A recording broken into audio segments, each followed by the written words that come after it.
Bwana Yesu na asifiwe sana. Leo katika hekima yetu ningependa tuzungumzie kuhusu usherati na uzinzi. Usherati na uzinzi ni jambo ambalo linaonekana kuwa kitu kidogo, lakini limemaliza boma za watu, limefanya wengi wameangamia, limefanya wengi wamepoteza mali zao kwa sababu ya uzinzi na usherati.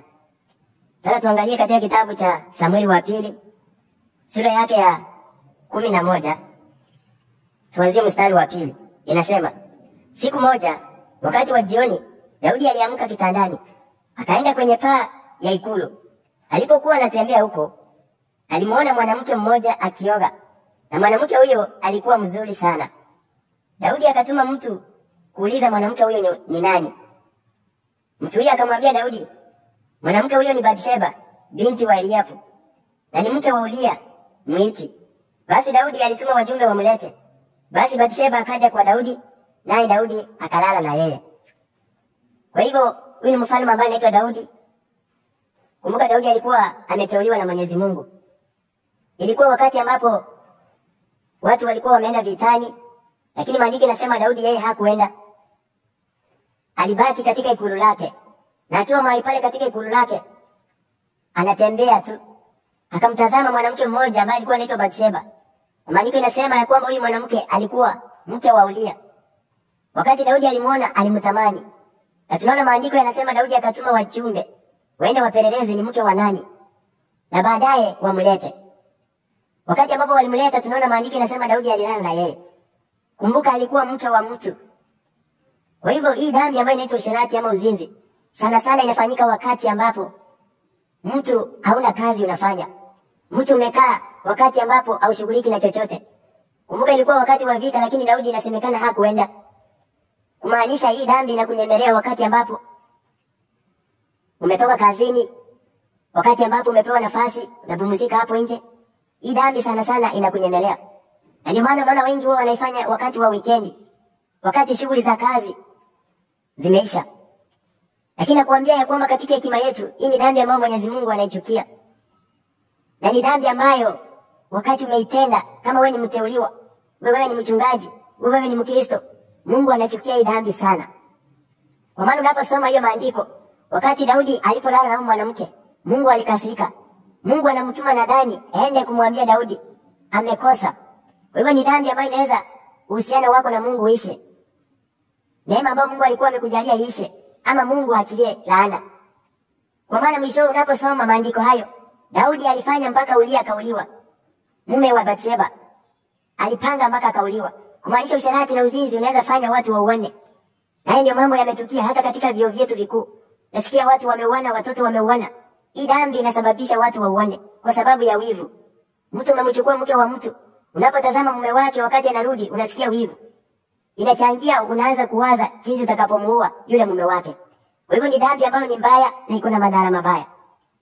Naposoma hayo maandiko sura ya 12 mstari wake wa 10 nasema, kwa hiyo basi kwa kuwa umenidharau na umemchukua mke wa Uria Mwiti kuwa mkeo, mauaji hayataondoka katika jamaa yako.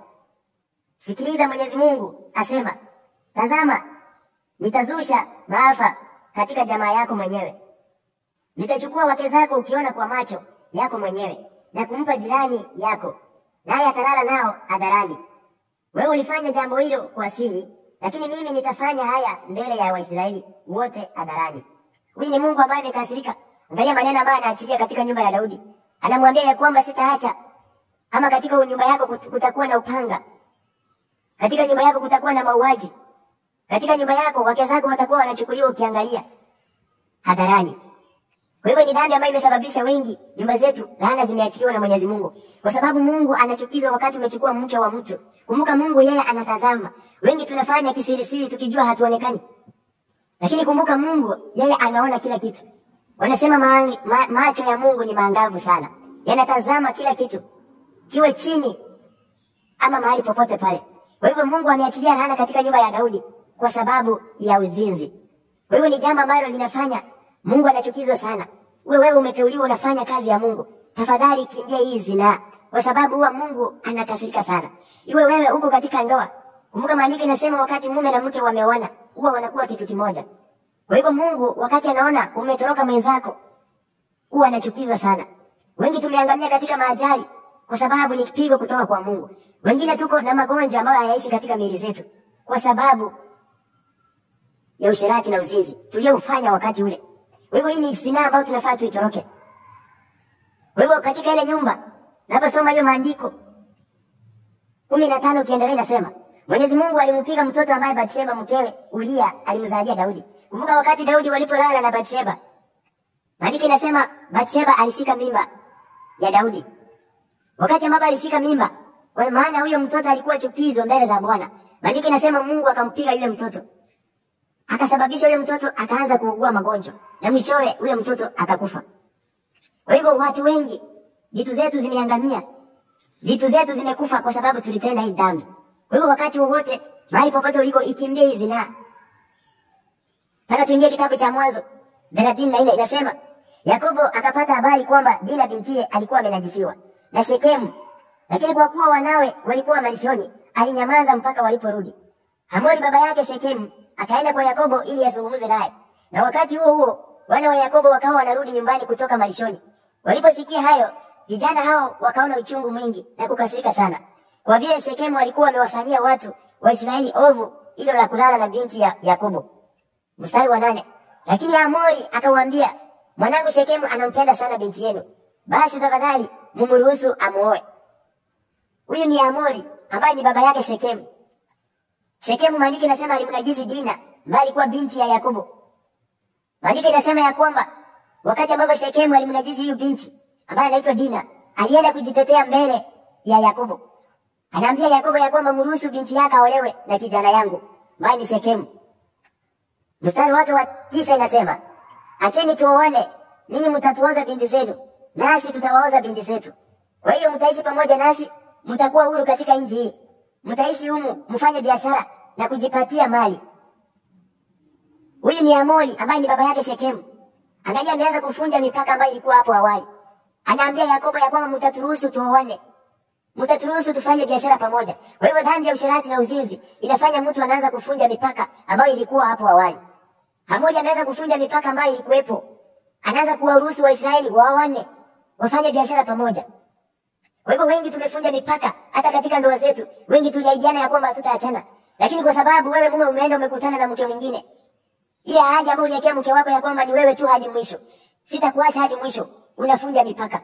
Na ndio maana unaona wengi wakati mnaenda mnakutana na mipango ya kando, kitu cha kwanza mnaanza kuulizana, uko na mke, uko na mume? Na jibu ambalo linatokea hapo ni kwamba mimi sina. Ama wengine tunasema ya kwamba alienda, wengine tunasema amekuwa msumbufu. Lakini umeanza kufunja ile mipaka ambayo uliwekea mke wako.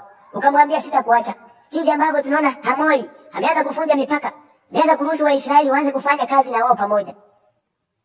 Maandiko yanaendelea 11 nasema, halikadhalika Shekemu akawaambia baba na ndugu zake Dina, tafadhali muniwe radhi, nami nitawapeni chochote mtakachosema. Niambieni kiasi chochote cha mahari na zawadi, hata kikiwa kikubwa namna gani, nami nitatoa, mradi tu munioze msichana huyu. Na ni ukweli kabisa. Angalia Shekemu ambaye ni mhusika mkuu ambaye alimnajisi Dina. Angalia na yeye maneno ambayo anatoa. Anasema ya kwamba munisamee ama muniwie radhi. Naomba chochote ambacho mtakachokisema, zawadi zozote zile mtakachosema, mimi niko tayari kutoa. Kijana amechanganyikiwa kwa sababu ya huyu binti. Kijana amechanganyikiwa. Anasema tu chochote, kumaanisha hata angekuwa na mashamba aina gani, angetoa yote. Hata angekuwa na nyumba aina gani, angeitoa.